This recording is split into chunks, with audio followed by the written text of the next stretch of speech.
Welcome back to this episode of the Strong Kind Podcast. This episode is with Ryan Patterson. Ryan is a strength coach. He's a teacher. He's a content creator. We had a really awesome conversation oriented around how training is fun.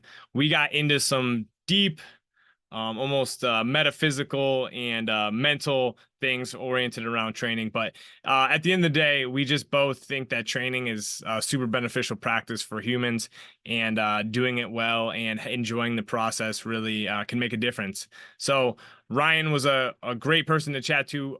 You can find him on Instagram and on YouTube. Definitely go give him a follow on YouTube. I'll post that in the show notes. And thanks for being here. Appreciate it. Hope you enjoy the conversation. The thing that made me be like, I need to have, so man, this is like this. I'm literally writing like a blog post or whatever the hell I'm doing with writing about. Sure. I had freaking Jim Windler on my podcast, which like Jim I saw Windler's a that. freaking cool guy, and Yeah. I was just like, what the like I was literally like, if you would have said 5 years ago, if I would have said 5 years ago you're gonna have a podcast and you're gonna have Jim Wendler on, I'd be like, no bullshit. And then but Right. like way kind of leads to way, right? And Sure. but like what resonates with me and why I was wanted to, hey, you're freaking strong, which is super cool. So I'll Appreciate I'll that. compliment you on that. And Thank you. I want to get your, your anthology. Um, Sure. but your tagline, man, is training is fun. And Yep. I think that's like what we're missing. I think that's what a lot of people are missing. So, you can introduce yourself. I'll introduce you before we kind of start, like Gotcha. when you lead it in. But, where does training is fun come from, and like why is that your tagline?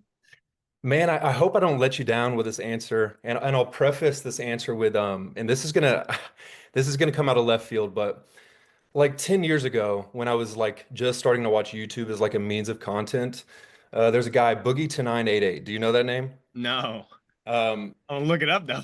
He used to, this is way out of left field.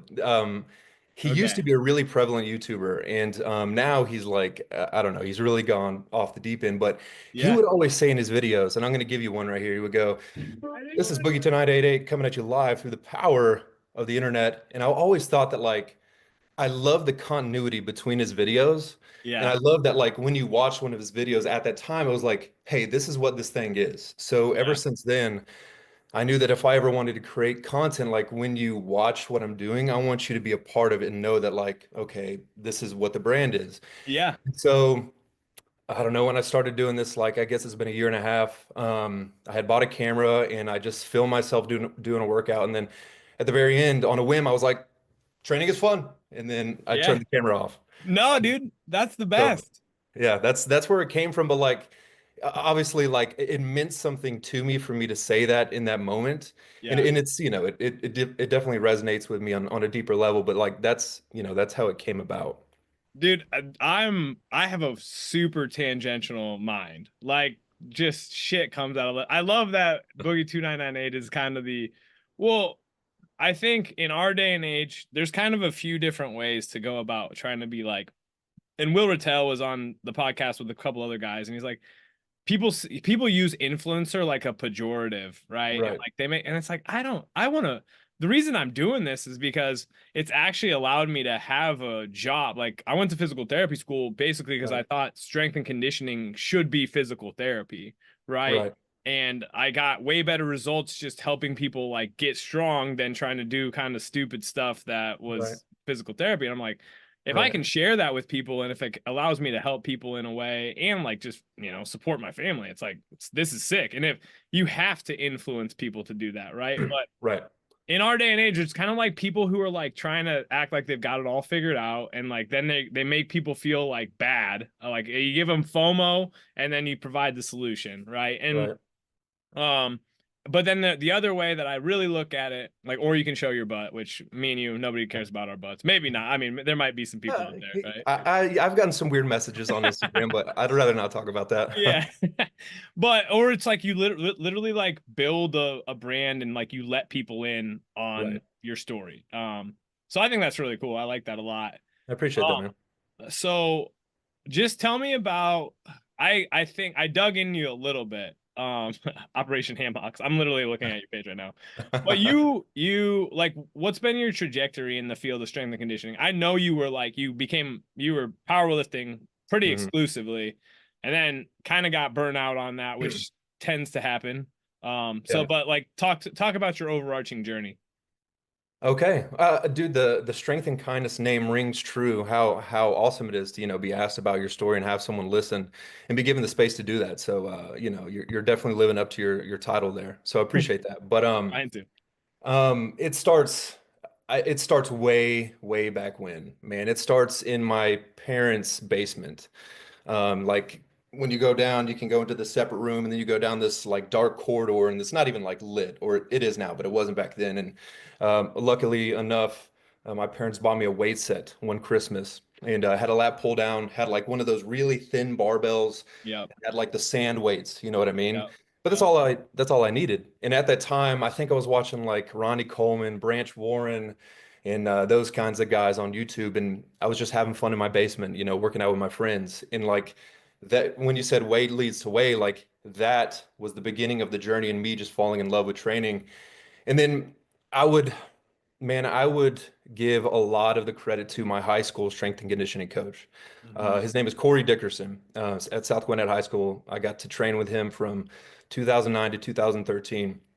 And what he did for me was he just showed up every single day. He was like Yeah. a father figure, so to speak.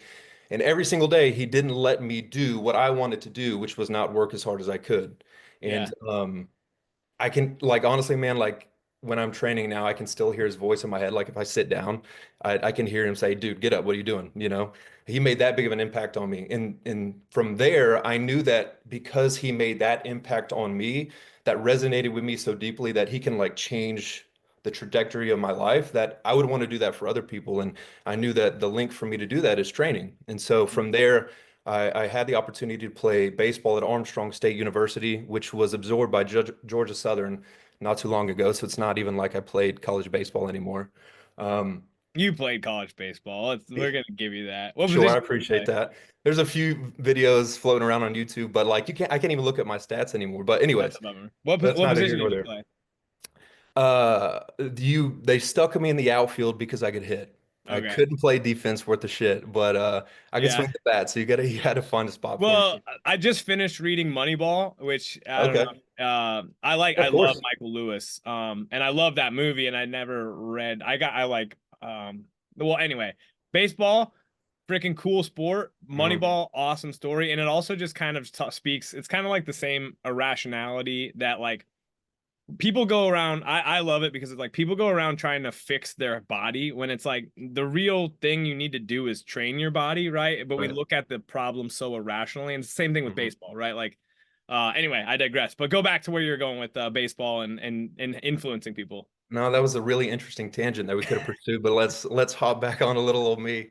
Um, from there, I got my bachelor's in health science, and after that, got a job at Lifetime as a personal trainer. Did that for about a year, and just like through working with people, and number one, before I even say what I was going to say next, like if you're just getting into training and you want to do it as a job, go be a personal trainer and just Yeah, learn and grow from there. And yeah, that could be a conversation for another time, but I definitely just want to throw that out there. yeah. Um, but like just talking to people and learning more about training, I realized I didn't know how much I thought I knew.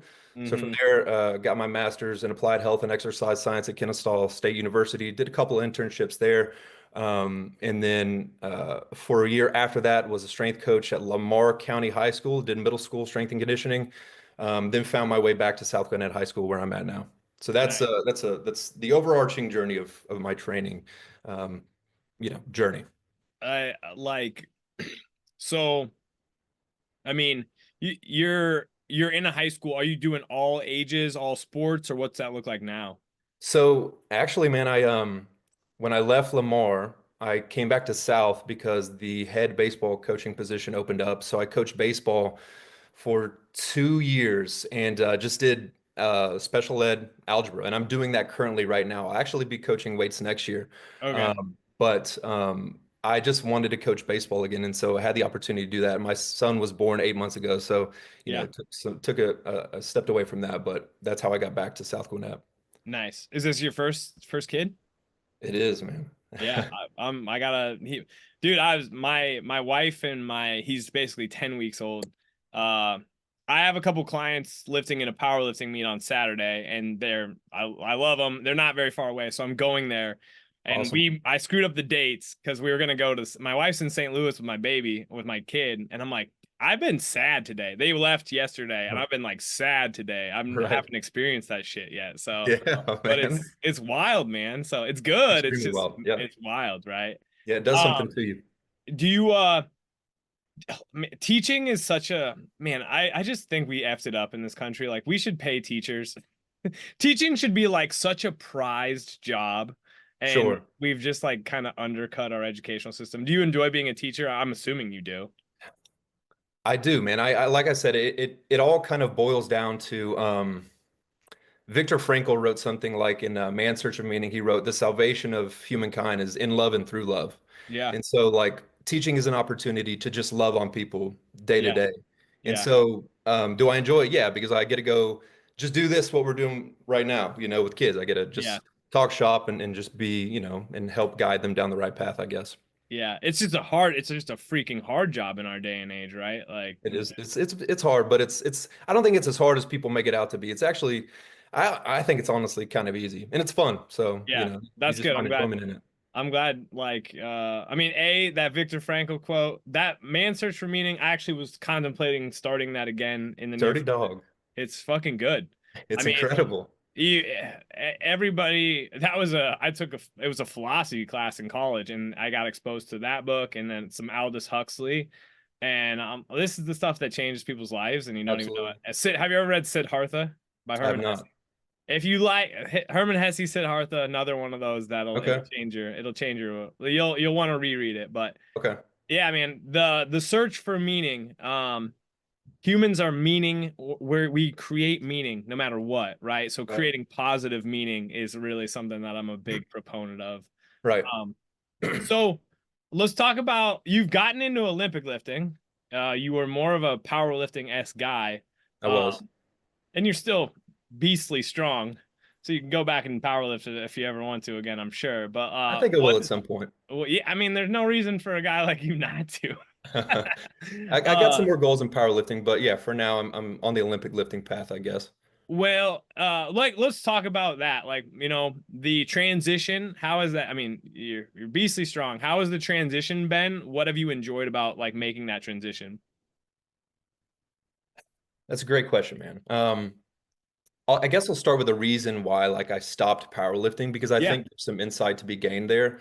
And that like I think one of the things that's lost through communicating strength training is that like the stimulus that you get from any session is absolutely dependent upon your current level of physicality, right? And it yeah, got to the point where like when I was at Lamar County, the job that I had mentioned, I was driving 90 minutes there, coached strength training all day to middle schoolers.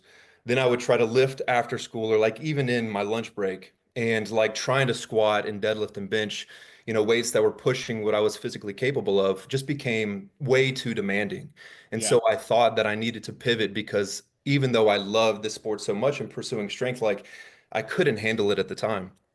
And Hmm. so I thought to myself, what is something that I could continue to pursue and get better at and maybe limit the absolute loading that was Olympic weightlifting. And fortunately, and I made a post about this today, like I had this weight room all to myself where I could practice these lifts and try to get better at it. And that's what I just decided to do. And to answer your final question about what is the pro or what did you ask? It was, what did I love most about the transition or something I've enjoyed? Yeah, what was it? What it like? Yeah, I think it was enjoyment of the switch, or I want to come back to something because you said something super profound that I think people overlook. But like, yeah, what was it about? Have you enjoyed it? I guess is that maybe is the thing, or has that helped you continue to make training Yeah. fun? It's been amazing. Yeah, Take up Olympic weightlifting if you haven't already. It's so much fun. Because, Dave, what it reminds me of, man, is one of the reasons why I love playing baseball is because I love hitting baseballs. There's yeah, nothing like catching a barrel and just like sending it to the stratosphere, right? yeah, It's the same way with Olympic lifting. yeah. Like you can be so buttery smooth with an Olympic lift and like just be so dialed that it's hard to explain unless you've done it. And so, the what I've loved about it most is how electric it is. It's so much Yeah. fun. Yeah. I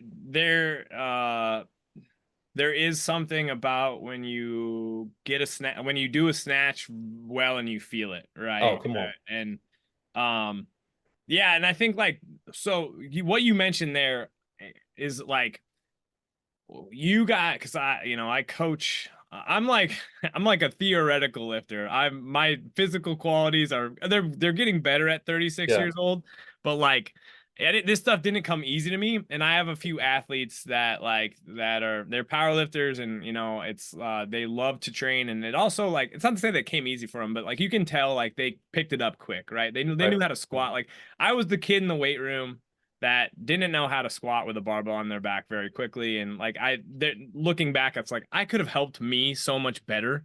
And Right.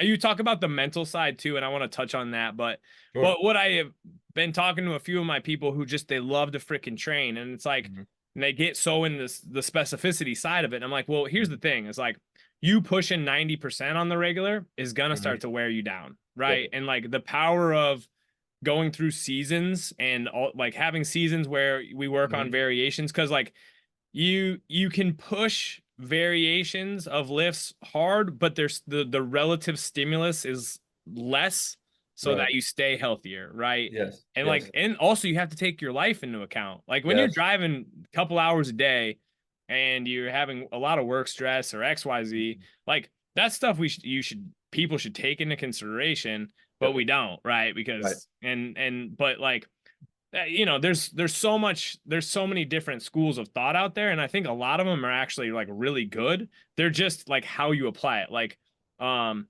West Side, or just even like conjugate style training, like Mhm.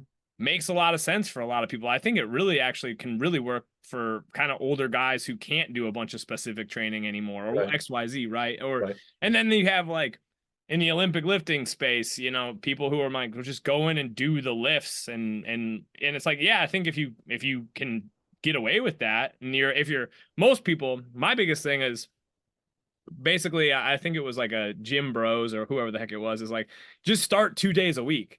And I'd be like, Mhm. I can't start 2 days a week. I'm going to start 6 days a week. You try to like, Yeah. Yeah. Yeah. and it's like, if you actually just do the progression that you should, Right. you'll be okay. But we just get Absolutely. greedy as hell, right? So, Absolutely. Yep. um, all right. So like the transition from powerlifting, was there anything difficult about it, or did like you're strong as an ox, so like the strength side, well, maybe this is the question. People are always like, is it strength or is it technique? What's more Right. important? And obviously they're both important, Right. but what's your take on that? Um, my brain goes to the ecological theory of motor learning, and this is like how I view movement in a nutshell. In that it's not that your technique is manifested by way of like you just understanding the technique. Your understanding of the technique is inextricably imbued with your strength. So Yeah. because of how strong I am, I manifest technique in a certain way. And so to answer your question, like I honestly think that I had a tough time getting into Olympic lifting because of my powerlifting background, right? So like something that I struggled greatly with is I can pull the bar extremely high. And because I can do that, I always struggled with catching the bar too high and then writing it down and not being able to write it down correctly, right? Hmm. So that is something that I struggled with greatly. And it took me so long to actually build the technique to where I could lift a weight where I couldn't pull it aside to get underneath um, where the apex wasn't a height, so I didn't have to write it down, if that makes sense. Yeah. So Yeah. that was like, my own personal journey with that. Whereas, if you didn't have a powerlifting background and you just came into Olympic weightlifting, just completely fresh, you may not have to deal with something like that. Yeah. Yeah. I think yeah, it's always kind of this I feel like Angus Bradley said it again on a podcast, or like the physical like you always kind of pull it back to physical qualities a little Yep. bit, and but like powerlifting is kind of a game of like how stiff you can get, even if you're like a Yeah, man. relatively raw powerlifter, Yeah. right? Yeah. um Yeah. And Olympic lifting is just, you got to be pretty mobile. You got to move in and out of these positions. Doesn't Absolutely. mean that just moving in and out, like, and I do, like, plyometric training has come around, which is awesome. Like, it's Mhm. becoming seemingly more mainstream, right? Yep. Especially Yeah, more of dude. like the bouncing and not just doing like box jumps, but like moving in and out of positions Right. and stuff like that. But even that, like getting good, with no weight still requires you to apply that specifically to getting under a barbell, with like 75, 100 kilos or whatever it is, right? Right. Um, are you planning on doing like an Olympic lifting meet or anything like that? I think I have to, man. I Yeah, think I you have to at should. some point. It's not on the radar right now, but I think definitely at some point it will. Like part of what I want to do is like I kind of want to experience everything. I've Yeah. done a powerlifting meet. I want to do a weightlifting meet just to say I've done it. Maybe a strongman meet or something like that. Like part of my other thing that I'm kind of getting into and I've made one video for is like this go do stuff tagline. Yeah. um, where like I just want to go experience things and pursuing other strength sports and like just trying to demonstrate what all training can like possibly give you is like an idea that I'm entertaining at the moment. So Yeah. yeah, I think it's easy for us to get into these existential pits in our day and age because life is very overwhelming right now. yeah, But it I is. kind of also look at it like there's never been a better freaking time to be alive. Like I'm Dude, come I'm on. talking to a guy. Are you in Georgia right now? I am. Yeah, I'm talking to a guy in Georgia about training, and I'm gonna talk to you about seeking adventure because I do want to talk about like because that looks cool as shit, right? But like I mean, I was literally thinking about I have a bow and I can go shoot my bow, in my backyard with How like dope is that? I can gas up my car and I can drive to a shooting range and like like it's we get so bogged down in like the kind of the crumminess of stuff and Mhm. like there's legit crumminess and it sucks but like man it's just and some of this is as I've gotten older it's like dude I like I've started to write every day and it's like what's holding me back like Right. why not if you have Yeah. this desire to express yourself and it can lead somewhere cool like Mhm. if nothing else it's a cool experience right so and I will say Olympic lifting meets are so much better than powerlifting meets from Are a they? time standpoint Yeah, yeah, yeah. dude and I powerlifting meets are great I'm going and I'm coaching a couple of my clients I'm gonna be there all day and You it's gonna you be will be fun there all day. and All day. I'm gonna drink like 6 monsters and I'm gonna eat a bunch of Sour Patch Kids. I'm gonna have a good time. But Olympic lifting meet, I did one. I'm gonna do another one this spring. I was there, checked in, weighed in, and done in 2 hours. And Oh man. It it's sounds just like a dream. it's awesome. Yeah. And and then you get to still go get all the food you want, like just that Right. excuse to do whatever you do Right. on That same weekends. reward, yeah, for sure. Yeah, so it's cool. Yeah, and you'd have a lot of fun. It's not really about like I just don't really care about winning, but it you like yeah, it's fun to and it's also fun to be around people that like doing it. Like people Absolutely, man. love Be in it. a room full of people pulling the rope in the same direction. Exactly. Yeah. That's what I miss most about training in a weight room is just like being around a bunch of other people lifting weights. Like that's something Yep. I like constantly yearn for and I'm trying to find like, you know, is there a gym that I can go to where we're all like, okay, so something that is so common in strength training now is this idea of individualization. And it's like, okay, how powerful can that be compared to a group of people pulling the rope in the same direction, doing Dude, the same exact program? Who's going to receive dude, more gains from that, you know? dude. I think about that all the freaking time because I mean, it's not that either is better, but like look at freaking college football weight rooms. They're Right. not like the good ones are not doing anything that special and their Right. dudes are just getting hyped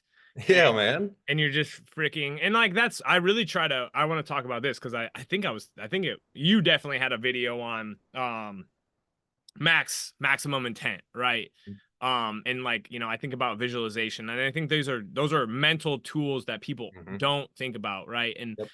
I personally think that I noceboed the shit out of myself as a Uh-huh. teenager in the weight room and I like Yeah. shied away from stuff that like I Yep. kind of conditioned myself to being like well you're kind of an endurance guy you're kind of weak and like and so it actually I think set it me back because you what part of what lifting is when you brush up against your ceiling you Hmm. gotta freaking attack it right but if Hmm. people are always shying away you Yes. get to that hey 225 is like my 100% and but it really, like, I've been telling more and more people, like, like, you don't think that if your brain and your body get in line, you don't have enough motor units to freaking lift that weight. You don't think you can turn on enough freaking Yeah. motor units to jump 5 pounds. Come on. And that's what you're talking about. Cause like if you got Right. 10 dudes around, you'd be like, fuck, let's go fucking Ryan. Like, Yep. come on. And you're jacked and you Yep. got ACDC or whatever your, you know, Come hip on. hop music, you're gonna do it. Right. Absolutely. And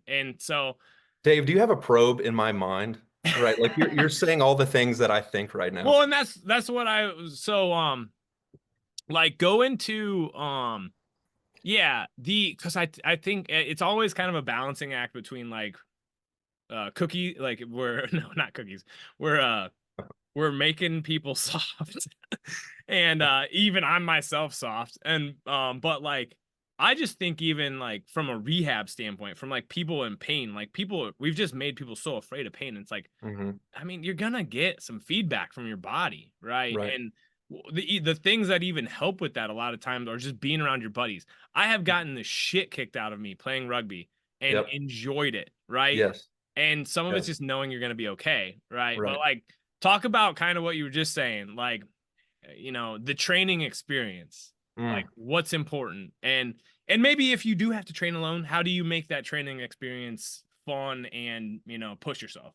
Okay. So what has helped me conceptualize this the best is the Strength Training Manual by Mladen Jovanovic, I believe is how you say his name. If I Yeah, pronounce your name wrong, I'm sorry.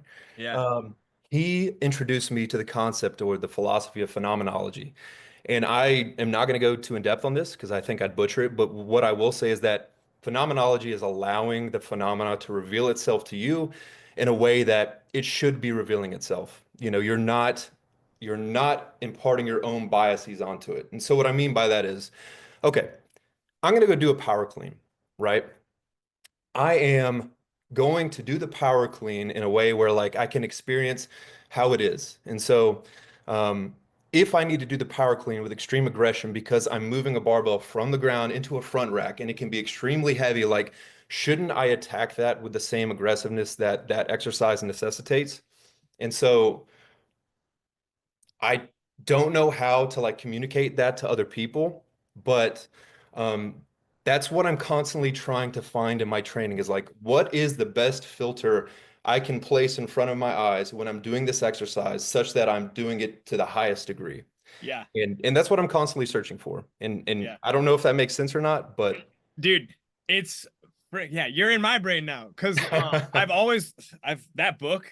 I'm like, is this that book's been on my like reading list for a long uh, time. I'm gonna literally buy it after I finish talking to you. But um, so there's another. I'm actually listening to a book called How Emotions Are Made, okay, and it's by a neuroscientist named Lisa Feldman Barrett, and okay, basically like the human mind and what we perceive as reality is really just us taking our conceptions and perceptions and hmm, predicting them onto the future, or like in hmm, saying your brain is it's much more efficient from a survival mechanism to try to predict the future than it right, is, especially after like our kids like their brain starts growing and they can start to predict the future. Because if you were trying to constantly take in hmm, and then like shape your reality that way, it would be very, very calorically demanding. It's basically the argument, right? gotcha, And so what people do is they take their prior experiences and they hmm, project them onto the future, right? Whereas gotcha, like it's kind of what you're saying is like you got to do the damn thing and let it happen. yes, Whereas what people do is they're trying to like force it or like make it right, happen, right, right? And that's right. it's so hard to convey that. It's so hard. It's And it because should you be sound, hard. yeah, and we also sound like fucking crazy guys, We sure do, but I love it, man. and and I think it takes a certain amount of reps. Like when I am in a quasi flow state, Hmm. it feels good, right? It's Absolutely. easy. When like Yes. on a day like today when I was just kind of low and I didn't really want to go, it was still good for me to go train, but it was harder to get into that like just go do this stuff, right? Right. Which is Um, important to say because not every session is going to be, no, like how I'm saying, like yeah, absolutely electric. Like yeah. most of your sessions won't be. Yeah. And that's kind of that's the other thing is like most of your sessions aren't going to be, but your quote unquote mediocre and your quote unquote bad sessions still lay a foundation for you to have the good day. Absolutely. Right. You couldn't have those without them, for sure. Yeah. And that's where like learning, and I mean it's really learning. Like lifting is learning. It's physical learning. Absolutely. It's learning to turn on literally like more muscle. And it's also learning like so Will Rattel, he said something Absolutely. like absolute unit of a human, right?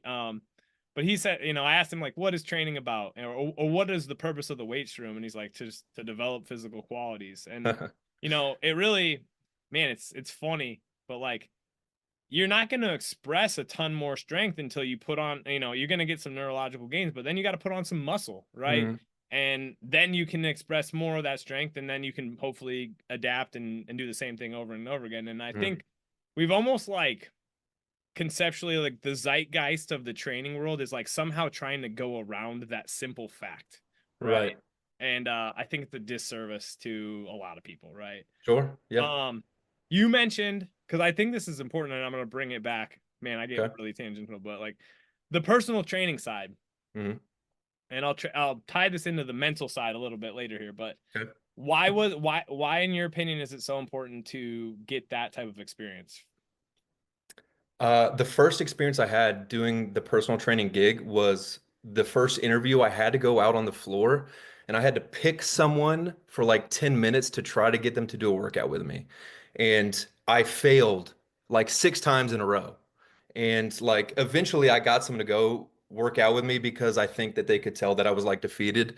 And I think I might have even mentioned to him, like, dude, I'm on an interview. Can you just help me out for a second? Yeah, But what that is putting yourself out there in a manner in which you are extremely vulnerable. And that is kind of what all of this is in terms of content creation. It is the courage to just put yourself out there, even if you're facing, I mean, you're going to face some criticism and people are, going to maybe say some things you don't agree with, but like you just at least have to have the courage to do that. And so personal training, especially in a big box gym, man, where all they care about is sales.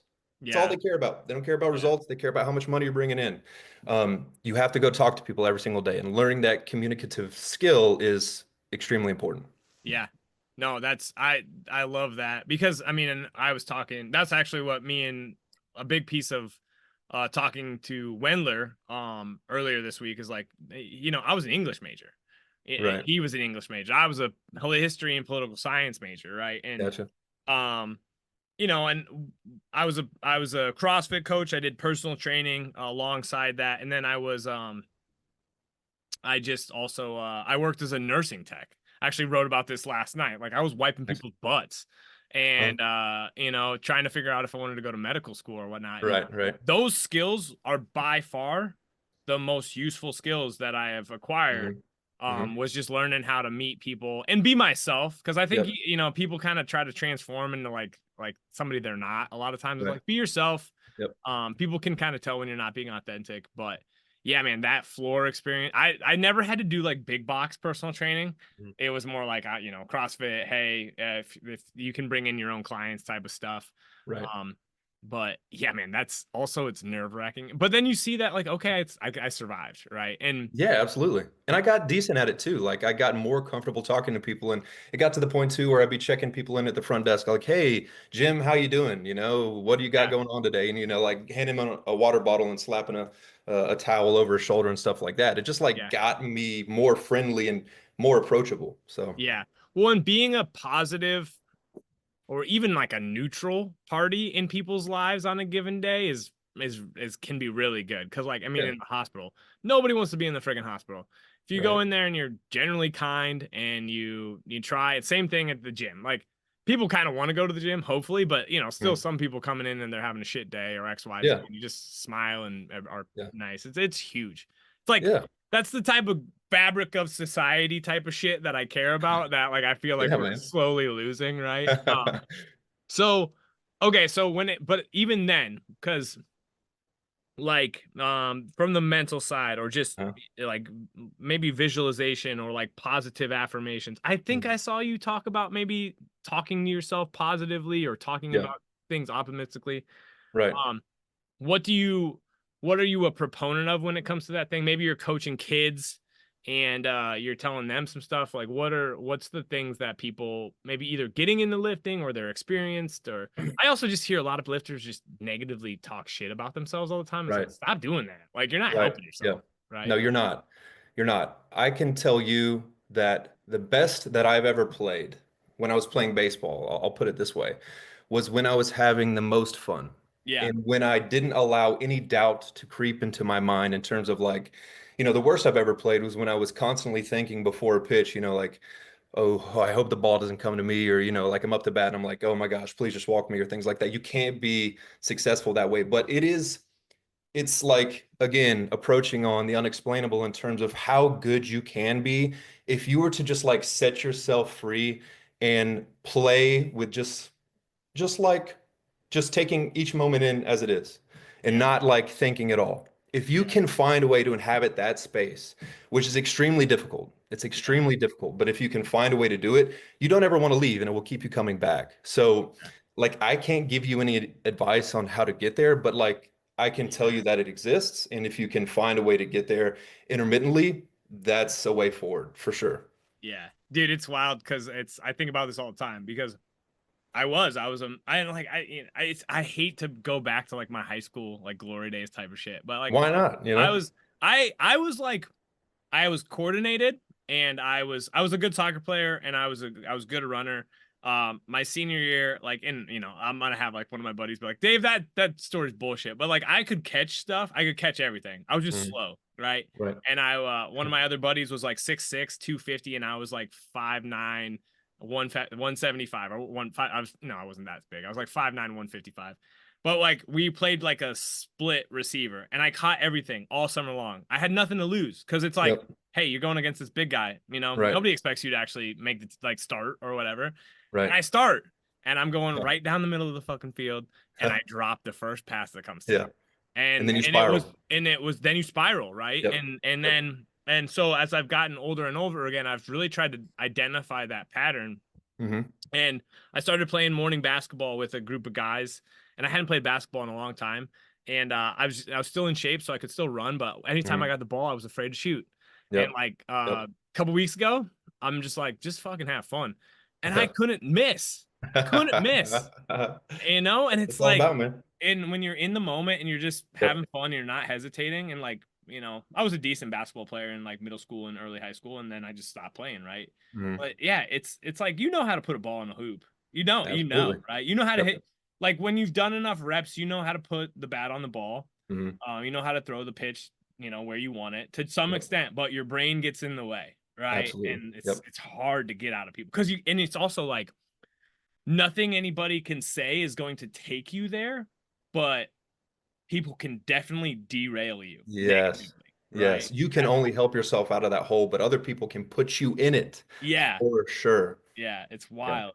So no, I love that. All right, so I want to talk to you just a little bit about like, yeah, so because I also we had talked a little while ago and then just life hit, but like Which seeking I adventure. apologize to all your viewers for. I No, totally dude, ghosted Dave. we're gonna get like 50 views on this. It's okay. So, but it's growing. And like again, who the hell knows where this? I'm a year in and I'm at 43 episodes, right? Like who the hell knows? I have hope, Dave. The reason that I was on somebody else's podcast and it was his Hmm. first podcast and he's like, Okay. actually, if I make it past one, I'm in the top percent of podcasters. And I'm like, really? And he's like, yeah, he didn't make it past one, and I'm on 43. So I'm There like, you all right. go. And so and it's nothing against him, but Right. I enjoy this. Like Yeah. this is not a money making thing for me at this current juncture, Right. right? But it is a marketing thing, and it's like you said, having the courage to just freaking do the thing for a while Right. and see what happens Yep. is And it's huge. an interesting format too, man. Just like speaking and dialogue, like, the Socratic method of just Yeah. like trying to put yourself out there and not have anything written down is, there's no net to catch you. And I think when you do that, you're probably going to learn the most you ever had, or at least have the opportunity to. Well, and like to be honest, like I think Joe Rogan is freaking the podcast god for a reason, and like it's some Right. of it's because like he's become controversial, but like if you just listen to a lot of it's like the best episodes is just when him and his comedian buddies like just Yeah, shooting just shit. dicking around. Yeah. And like, yes, he has high profile people on, but I really don't care about any of that stuff. I just kind of like to, and I like to talk about training and I like to talk about the stuff we talked about. So, but like, okay, man, Seeking Adventure. I'm gonna watch this. I'm gonna check it out. Appreciate Land-based that. shark fishing and Yes. primitive camping. Yes. Is this something that you've always done, or you're getting more into it? Are you a hunter? Are you somebody that hunts and fishes and stuff like that? Grew up in Georgia, so I was exposed to the outdoors and in both of those things. My dad took me fishing and he took me hunting. And it seems as though my brother definitely got the hunting bug and I got the fishing bug. But I was fortunate enough to experience everything. But like this land-based shark fishing, primitive camping thing, when I was at school in Armstrong, was by the coast, and if I wasn't playing baseball, man, I was on the water fishing. I would wake up sometimes like at 4 a.m. We'd have practice at like 11, and I go fish for a couple hours on my kayak, and not even shower or anything, just change into my baseball gear in the truck, and then go hit some baseballs. But I've always done the fishing thing, and the primitive camping thing just came, I don't know, maybe like a year ago. My best friend and I just decided to go try it, and I now that I'm like doing this content thing, I want to try to create content that like not only I enjoy, but like that I want people to see and try to get a positive message from. And so, the thing is of that video, like, we're going to do this fishing and it's this adventure, but like hopefully I'm communicating a different message to that than that, and that is like just go do hard things and you'll experience some growth. Yeah. Have you ever read the Comfort Crisis? I have not. Is that a good So he one? it's good. It's gosh, I have it somewhere. Um Do Hard Things by Steve Magnus is also a good book. Like, Okay. life is really comfortable. Like Mhm. we and even like my stressors are like, can I pay my mortgage? Like my freaking windshield cracked overnight. Like it got cold and the little chip turned into. I'm like, God dang it! But like, Yeah. these are simple, easy things. I have sufficient monies hopefully to fix those. Right. But like going out and doing something hard or your potential survival is like really like it changes your mind, right? And Mhm. not that like you're necessarily going to do anything super crazy, but the Comfort Crisis, super good. He talks about misogis. Have you ever heard the concept of a misogi? I haven't. Enlighten me. It's a Japanese like rite of passage. I'm gonna look it up Okay. so I don't butcher it. But basically, like pick one thing a year that is really hard. Is a Japanese Shinto purification ritual that involves washing the body in cold water. Okay, so maybe it's water cleansing, but I think it's been bastardized into like do something really hard. Uh-huh. And the rules of it, like the westernized version of this is like you just can't die. Right. And it's like you have to it has to be something that like you're kind of prepared for, but maybe you're not like you didn't necessarily like it'd be like running a marathon without like formally training for 16 weeks for a marathon type Right. thing, or like going on a hiking trip that like you're prepared to do, but you're not gonna have a tent. You're gonna have just like Yeah. what you're talking about, right? Mhm. Um, but that is the type of stuff I like. Me and a friend do like mini masogis where we kind of try to do something hard, like go do something for 4 hours that you wouldn't technically Yeah. do or whatever. So, Yeah. um, when it comes to, I saw on your page you caught a giant fish. That was like a few pages down. Like, what is it about fishing? My father-in-law loves to fish. I like fishing, but I don't have the bug as much as my father-in-law. It's it it's a way to interact with Mother Nature that I think is unlike anything else that you could possibly do. And like the reason why I like shark fishing so much, I mean, it's controversial, but like it's feeling what she's actually capable of, like right there at your fingertips. Yeah, And so, it kind of humbles you a little bit. Like I love training and I love posting videos of me lifting heavy weights and things like that. But like, keep yourself grounded, man. Like there are things out there that can humble you within an instant. And so like interacting with something like that and experiencing it, I think is needed. So that way yeah. it keeps you, like I said, grounded and checked. Yeah. No, and my yeah, my father-in-law, he grew up in Montana and he would fly fish. And like I get the appeal. Some of it's just I gotta go do it long enough to like Yeah. be patient enough. Yeah. Because you're not going to catch anything at first, or you might. but It well, and that's like the appeal of it to some extent, right? The like fly fishing or fishing in general, it's a giant skill, right? And like fly absolutely. fishing, just she has this lady from like the 1970s. It's like a casting video, and like he's Yeah. shown it to me like 5 or 6 times. He's like, just check this out, and it's cool. And I like I there will be a time where I'm like, this is something that I want to pursue, right? Right. Um, but you get it because like literally he's in the water, like he's in the water, the fish Hmm. are moving around you, you're looking like it's a very in tune, you're being in tune, and you're being in the present moment, which we've kind of touched upon. Like Hmm. that's another thing that people in our current day and age, and me, like I get out of the moment so much and like coming back to it over and over again, which is why I like training. It's why I like going to my garage, is because Yep. it like in that time I'm coming back to just the current moment, and Absolutely. that's really cool. So um I don't want to take up too much more of your time. Like there was two questions that I had in my brain, and then you just have a good personality, like you're having fun. Uh what has allowed you to just like take off the serious tone that a lot of people kind of have with this shit Right. and just be yourself? I think that we're missing a big part of the message in training on social media. And I'm going to go out on a limb here and say a lot of that has to do with the inundation of science, because like science requires that you lack a lot of the meaning and emotion, right? And Jung has said that. Like he said, in science, I miss the factor of meaning.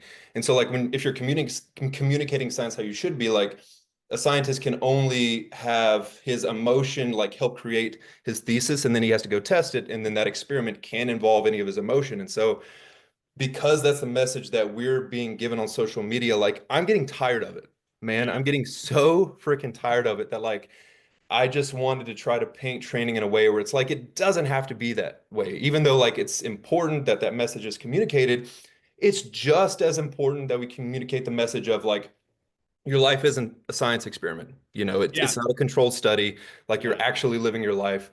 Like let's have some fun and enjoy it. Yeah. Um, Yeah. so yeah, that would that No, would do that. that's a deep Jungian quote right there. Deep cut of is it, see, there's the people who are like Jung, and then there's the Jungians, and then there's the, how did you say it? Jung. Jung. Yeah, That's not okay. how you say it. It's not I don't Jung. know. I've heard it multiple ways at this point. I love freaking Carl Jung, Carl Jung. I don't know. Yeah, he's Because incredible. I do go, and I don't have a deep cut. I just go, until you make the conscious, or until you make the unconscious conscious, Conscious. it will Yeah. direct your life and you will call it fate, right? Come on now. And I think like, Drop some heat, Dave. yeah, I mean, well, and you're right, man. Like, so because science is good, science is useful, but we're Absolutely. still humans, right? And Yes. humans are first and foremost emotional creatures that learn to think, right? So I always Right. go back to that. Like your emotions, like you don't make decisions without emotions, right? Right. And kind of going back into our riff about, we humans are typically at their best when they're like demonstrating, they're being in the moment, Hmm. they're thinking about um other people, or even just demonstrating or trying to just do their best, right? Right. And also like, dude, you can have an amazing strength program written out, Hmm. and Yes. somebody could try to write that shit, or sorry, perform that thing, and on a given day it's not the right move for them, right? Like that was kind Right. of the big thing that Wendler was saying. He's like, when I'm with these high school kids and it's a Wednesday and it's the middle of the week and everybody's flat, Yep. I say like, hey, give me 30 good minutes and we're gonna do. I just want to see your effort, and we're gonna, Yep. at the end, everybody gets to do curls and shrugs, and it wasn't on the docket, but like that tweak to the variable, or to like it gets people to train, and then they have Yep. some fun and they go home, right? Whereas like There you go. somebody would be like, this is what we have on the docket today, let's get it done. And like Yep. it's weird. Humans almost need that little bit of like that little tweak, right? It almost Right. shows people that you care by Right. making the little tweak, right? Right. um Right. It certainly doesn't have to be that way of like, okay, if we can sit here and say that we have this ability to think through an entire strength program and plan out entire macro cycle, right? And develop these phasic blocks where this leads into this and this leads into this.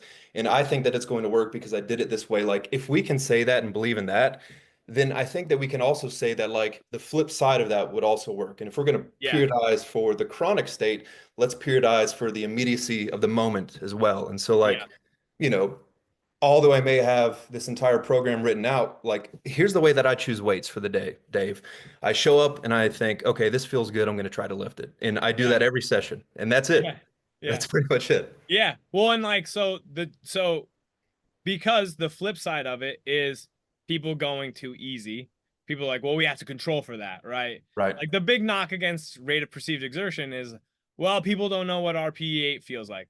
No shit. Like that's okay. And like, Yeah. so let them fail a few times.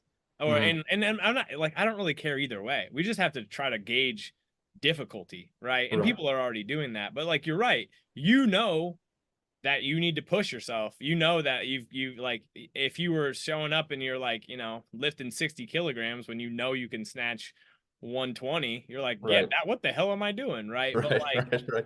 but it's yeah, you like you said, if we're willing, it's always kind of that duality equation. It's like if we're willing to accept that like and also dudes, it's so weird. Some people love to have 16 weeks of their life mapped out, right? Even Yes. though Yes. even though they're gonna pivot on a regular basis. Right. Some people are Right. totally okay with, hey, we're just gonna kind of take it in a week to week microcycle and Right. it's okay, right? Right. And Yes. There's um definitely some preferential things yeah, going on and there. that's the hard part about a lot of it. But it kind of goes back to like what setting you're in. If you're in a high school weight room, it's like these guys just need to come in and need to have a decent plan that they can all Yeah. execute, right? Right. Yep. If you're a world-class Olympic weightlifter, it's like, yeah, we're gonna It map might be a out little your different. year, Yeah. right? Yeah.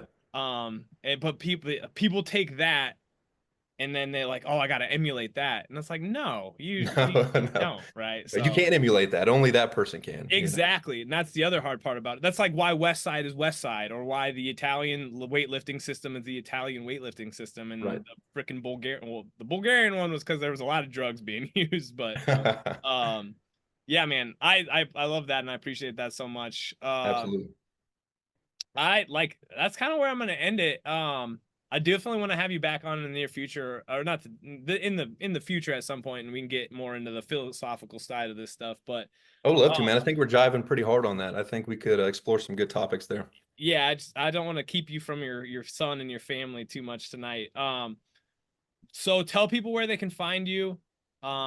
Where the YouTube video on, I think it's on, what the name again of it was? Seeking Adventure. So my Instagram is just Coach_Ryan Patterson, and then it's either Coach_Ryan Patterson on YouTube as well, or it's just Ryan Patterson. And I would say like, if you wanted to find me anywhere, please find me on YouTube. That's where I'm putting forth most of my effort and where I'm having a lot of fun putting out content right now. I love it. It's Ryan Patterson, training in the yard. Oh, that's what I wanted to ask you. There you are. Is that your yard? It is my yard. That's a big ass yard, I've got a man. nice yard, man. I'm lucky.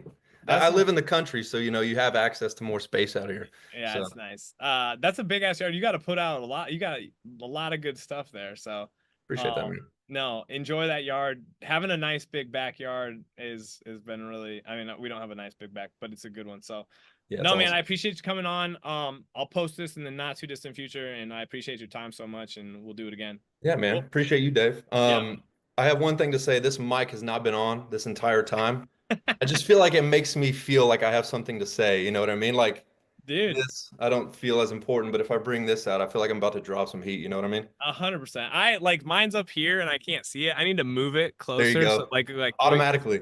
because what you said is like, yeah, I do kind of envy those people who's like got it right here. Yeah, there you go. It's all an interesting show, and I just want to if I'm gonna be in the show, even like I don't even know what the hell that means, but I just want to bring my actual self to the show, There generally you go. speaking, right? So Absolutely. yeah, Well, I dude, I appreciate you, appreciate you. man. Have a good night. You Peace. too. See you, Dave.